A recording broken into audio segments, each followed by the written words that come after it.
legendary 1960s sex symbol, animal rights activist, outspoken racist? Brigitte Bardot may have made a name for herself on the big screen, but it's what she's done in her personal life that's the real story. Brigitte Bardot was born to wealthy and conservative parents on September 28, 1934.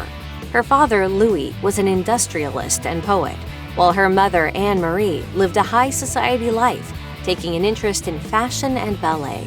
Living in an apartment in Paris's swanky 16th arrondissement, the family was far from poor. As a teenager, the future star was a ballerina, studying at the National Superior Conservatory of Paris for music and dance. From there, Bardot's mother got her daughter into modeling. By the time Brigitte was 15, she graced the cover of Elle magazine, in turn making history. Fashion historian Nicole Perrault recalled the moment to The Guardian. "Women of my generation all remember her first cover. She represented something that had never had its place before in society or in fashion, that of the jeune fille." The jeune fille was a fresh look. According to France Today, the clothes represented a, quote, prim and proper teenage girl.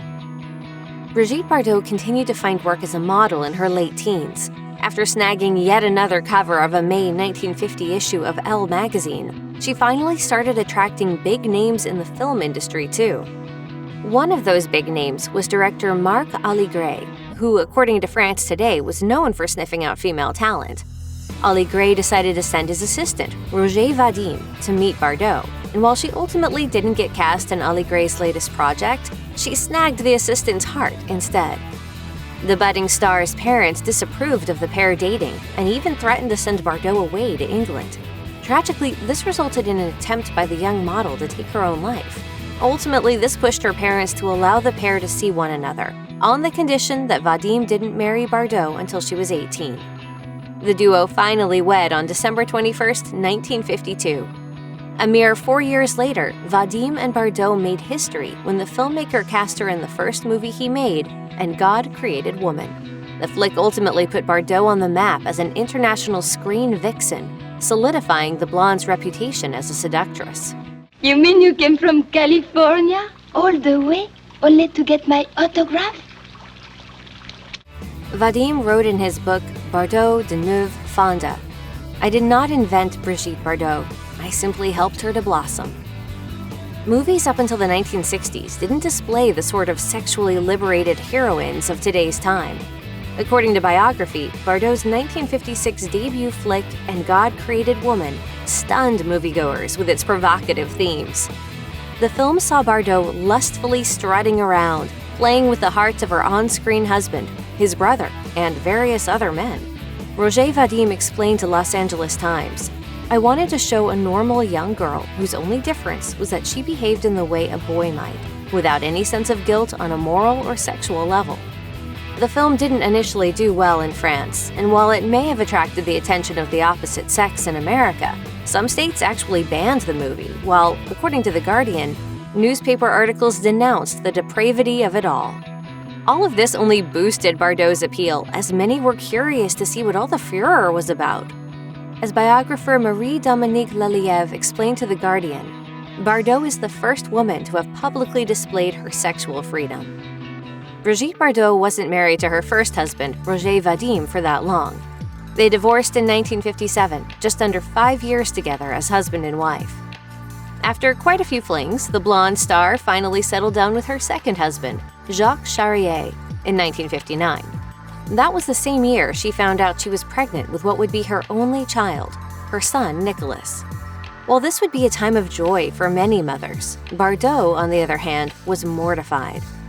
In her 1996 memoir, Initial Bibi, Bardot revealed that she would, quote, repeatedly punch herself in the stomach in hopes to abort her child.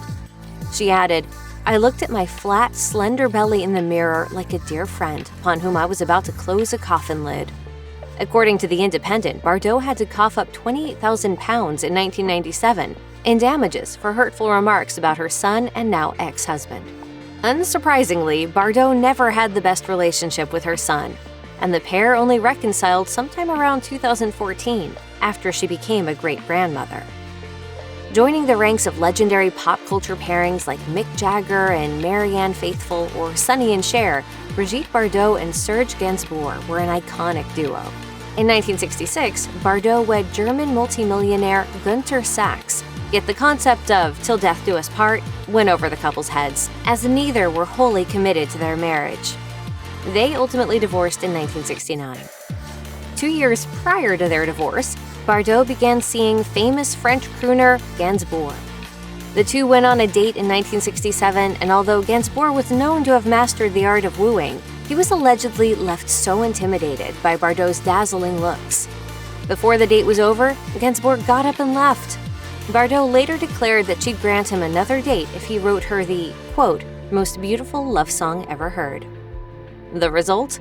2 songs by the following day, Je t'aime, moi non plus, and Bonnie et Clyde, the latter of which the pair filmed a now famous music video for. After hearing Je t'aime, moi non plus, Bardot rushed to the studio with Gainsbourg to record the ultra-sultry track. Bardot dubbed the song A Hymn to Love to Vanity Fair in 2007.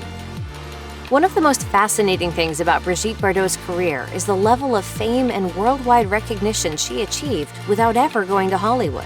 The star technically was tied to a few international big-name productions. She starred in 1968's Shalako opposite Sean Connery and made an appearance in 20th Century Fox's Dear Brigitte. But for the most part, she was tied to her native France.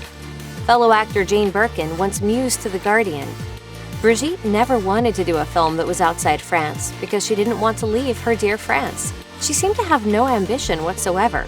She just didn't care. But perhaps Bardot did care, and was particularly aware to not fall into the Hollywood trap of some of her American counterparts. She touched upon this concept to Vanity Fair after her retirement, noting that the tragedies that befell Marilyn Monroe and Romy Schneider, quote, would have happened to her. Although Bardot knew of Monroe's seedy demise, she still had a high respect for her fellow icon, saying once in an interview that Monroe was, quote, exploited by the Hollywood system, which subsequently led to her tragic death. Even at the start of her film career, Bardot knew to stay put, telling BBC in 1956 that she didn't even have a desire to go to Hollywood. During her 1956 BBC interview, then 22-year-old Brigitte Bardot revealed that she had no intention of transitioning quickly into more serious acting roles. I will be a serious actress when I will be older. It turns out, Bardot never quite made that leap and was never even nominated for an Academy Award.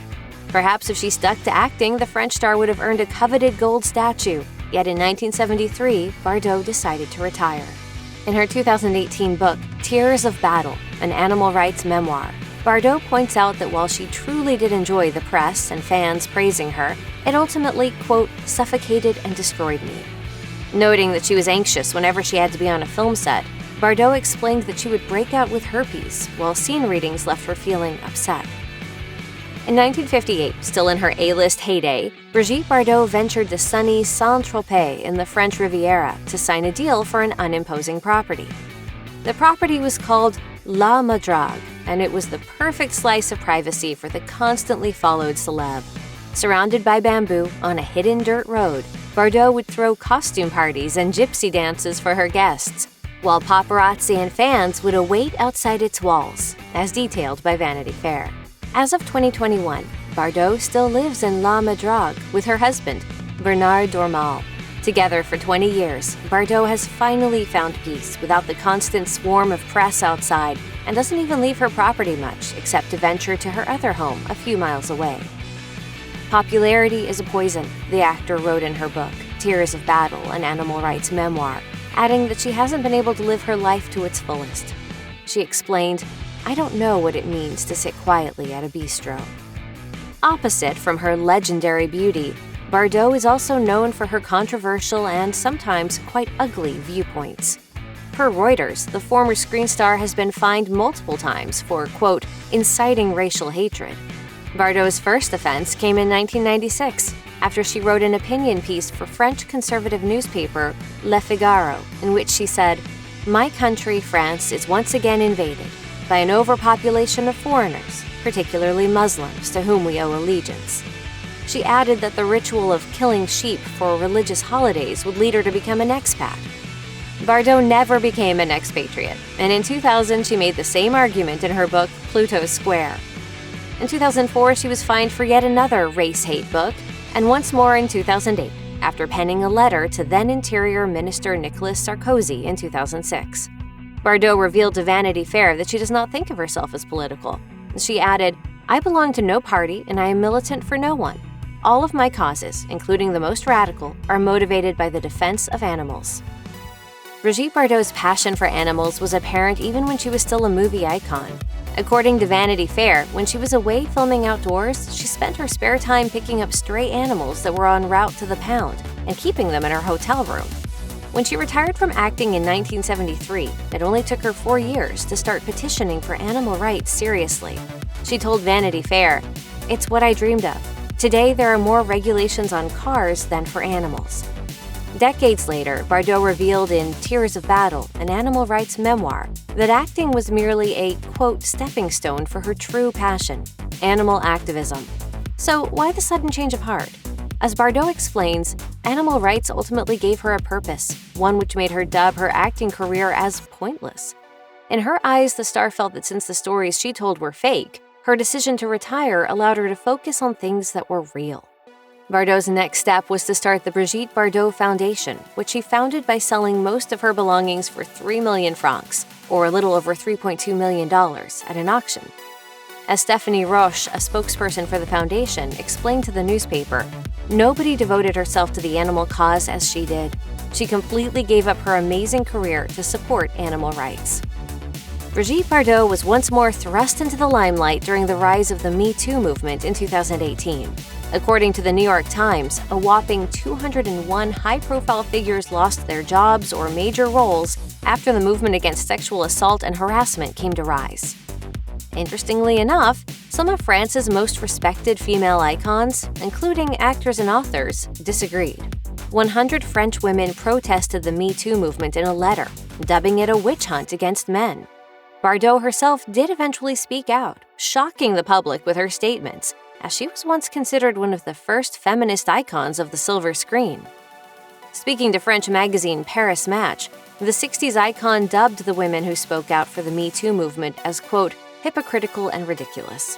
She added, "I was never the victim of sexual harassment, and I found it charming when men told me that I was beautiful or I had a nice little backside." If you or anyone you know has been a victim of sexual assault, help is available. Visit the Rape, Abuse, and Incest National Network website or contact RAIN's National Helpline at 1-800-656-HOPE 4673.